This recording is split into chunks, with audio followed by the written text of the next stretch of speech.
Kukitin army KNF KNA tusun komando training la khen tusuna khun kisal kha।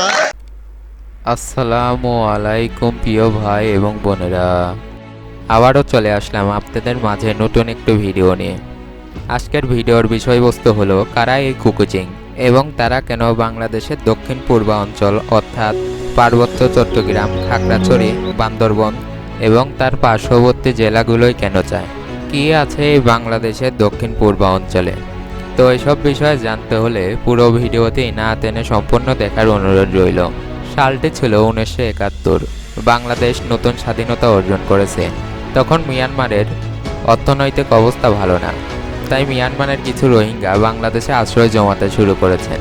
কিন্তু বঙ্গবন্ধু দরিদ্র হয় তাদেরকে আশ্রয় দেয় এবং তারা বাংলাদেশে তাদের জন্ম বা বংশ বিস্তার করতে থাকে। কিন্তু কিছুদিন পরেই তারা তাদের আসল চেহারার বহিঃপ্রকাশ করে। তারা বাংলাদেশে মুক্তিযুদ্ধে ব্যবহৃত অস্ত্র ব্যবহার করে বাংলাদেশ সেনাবাহিনীর বিরুদ্ধে যুদ্ধ করতে শুরু করে। তারপর বাংলাদেশ সেনাবাহিনী তাদের শক্ত হাতে দমন করলে তারা এদেশ পরিত্যাগ করে এবং কিছু সংখ্যক আদিবাসী এদেশে থেকে যায়। তখন বাংলাদেশ সরকার তাদেরকে কিছু শর্ত দান করে এবং তাদেরকে এদেশে যথাযথভাবে স্থায়ী হতে বলে। কিন্তু তারা আমাদের কথার মূল্য দেয়নি। তারা তাদের এই সন্ত্রাসী অভিযান আগের মতোই অব্যাহত রাখে এবং কিছুদিন পরপরই বাংলাদেশের সীমান্তে আক্রমণ করে। যখন বাংলাদেশ সেনাবাহিনী তাদের বিরুদ্ধে অবস্থান নেয়, তাহলে তারা ভারত, মিয়ানমারের মতো দেশগুলোতে স্থায়ী হয় এবং বাংলাদেশ পরিত্যাগ করে।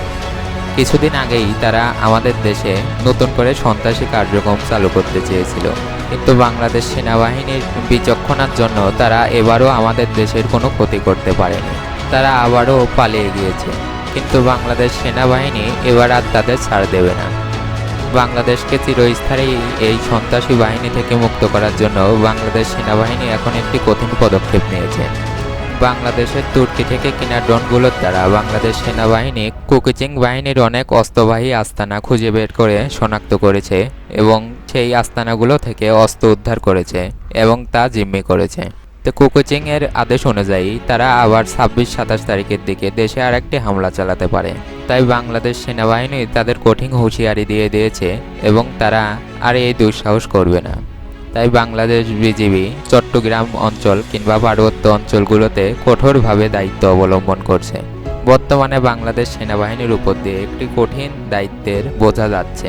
অন্তর্বর্তী সরকার ডাক্তার ইউনূস তাদেরকে নির্বাহী ম্যাজিস্ট্রেটের দায়িত্ব প্রদান করেছেন, তাই তাদের উপর এখন তুলনামূলক চাপ একটু বেশি। তাই প্রিয় ভাই এবং বোনেরা, যদি আমার ভিডিও পার্বত্য অঞ্চল কিংবা বাংলাদেশ দক্ষিণ পূর্ব অঞ্চলের কেউ দেখে থাকেন, অর্থাৎ বান্দরবন, খাগড়াছড়ি কিংবা তার আশেপাশের স্থানের কেউ দেখে থাকেন, আপনারা যদি কোনো সন্ত্রাসীমূলক কিছু লক্ষ্য করতে পারেন, তাহলে সাথে সাথে আইনকে জানাবেন এবং নিজে তা শক্ত হাতে দমন করবেন। আমরা জানি যে কিছুদিন আগে স্বৈরাচারী হাসিনার পতনের মাধ্যমে আমরা একটি নতুন বাংলাদেশ পেয়েছি। এই স্বাধীনতাকে আর হারাতে দেওয়া যাবে না। এখন বিষয়বস্তু হলো যে কুকিচিং বাহিনী এতদিন কোথায় ছিল? এই প্রশ্নের উত্তর হলো কুকিচিং বাহিনী এতদিন বাংলাদেশের এই অঞ্চলগুলোতেই স্থায়ী ছিল, কারণ বাংলাদেশের স্বৈরাচার হাসিনা এদের সাথে একটি চুক্তি করেছিল এবং তাদেরকে এই অঞ্চলগুলো ভাগ করে দিয়েছিল এবং বাংলাদেশ পুলিশও এই অঞ্চলগুলোতে তত একটা প্রাধান্য দিত না এবং এই বাহিনীটিকে ইন্ডিয়া যথাযথভাবেই অনেক আগে থেকে সাহায্য করে আসছে। তাই ইন্ডিয়া আমাদের কখনো বন্ধু হতে পারে না। এবং আপনারা একটি কথা জেনে অবাক হবেন যে বাংলাদেশের এই দক্ষিণ পূর্ব অঞ্চলে হলো এমন একটি জায়গা, যে জায়গায় অন্যান্য জেলাগুলোর চেয়ে উৎপাদন ক্ষমতা কিংবা মাটির উর্বরতা অনেক বেশি। তাই এই অঞ্চলগুলোতে জুম চাষ অধিক পরিমাণের করা হয়।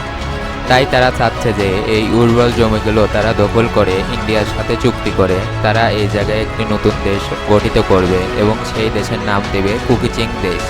তো প্রিয় ভাই এবং বোনেরা, এরকম আরও ভিডিও পেতে আমাদের চ্যানেলটি সাবস্ক্রাইব করে আমাদের সাথে থাকবেন।